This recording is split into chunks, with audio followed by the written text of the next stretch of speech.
Hello hi అందరికి, నేను మీ ఉదయని. ఏంటి మీరు ఇంకా పాత ఆధార్ కార్డు యూజ్ చేస్తున్నారా? అయితే జాగ్రత్త. ఎందుకంటే పాత ఆధార్ కార్డ్ ఎడిట్ చేయడానికి కానివ్వండి, స్కామ్స్ కానివ్వండి, చాలా ఈజీ చేయడం. అది కంట్రోల్ చేయడం కోసమే గవర్నమెంట్ కొత్తగా PVC card with QR code తీసుకొస్తుంది. ఆ క్యూఆర్ కోడ్ లోనే మీ డీటెయిల్స్ అన్ని సేవ్ అయి ఉంటాయి. మీ పేరు కానివ్వండి, డేట్ ఆఫ్ బర్త్ కానీ, మొబైల్ నెంబర్ కానివ్వండి, మీ ఫోటో కానివ్వండి, అండ్ ఆధార్ నెంబర్ కూడా ఎన్క్రిప్టెడ్ ఫామ్ లో ఉంటుంది. ఓకే.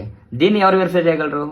Authorised person. ఎక్కడైనా సరే, బ్యాంక్స్ లో కానివ్వండి, తర్వాత మన హోటల్స్ లో కానివ్వండి, సిమ్ సెంటర్స్ లో కానీ ఎక్కడైనా సరే అథరైజ్డ్ పర్సన్ మాత్రమే దాన్ని స్కాన్ చేయగలరు. యూజర్స్ మీ ఆధార్ కార్డ్ ని ఎవరు కూడా ఫోటోషాప్ చేయలేరు. యూజర్స్ మీ ఆధార్ కార్డ్ని ఎవరు కూడా ఫోటోషాప్ చేయలేరు. మీరు అక్కడ ఫోటో కాపీ ఇచ్చినా సరే దాన్ని మిస్యూజ్ చేయలేరు. మీ ఆధార్ నెంబర్ కూడా మాస్ కోడ్ లో ఉంటుంది. అండ్ ఫేక్ ఆధార్ అనేది అసలే ఉండదు. దాన్ని మీరు కావాలనుకుంటే UIDAI అని ఆధార్ వెబ్సైట్లోకి వెళ్ళండి. అందులో సెలెక్ట్ లాంగ్వేజ్ లోకి వెళ్ళి ఇంగ్లీష్ అని ప్రెస్ చేయండి. అందులో గెట్ ఆధార్ PVC అని ఉంటుంది, అది ప్రెస్ చేయండి. అది చేసిన తర్వాత మీ డీటెయిల్స్ అన్ని ఎంటర్ చేసిన తర్వాత ఒక 50 రూపీస్ పేమెంట్ అడుగుతుంది. పేమెంట్ చేయండి.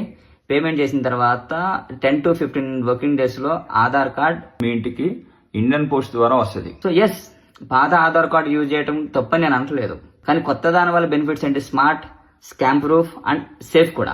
Thank you. దీని మీద మీ ఒపీనియన్ ఏంటో కామెంట్ రూపంలో కామెంట్ చేయండి. And please do subscribe. Thank you.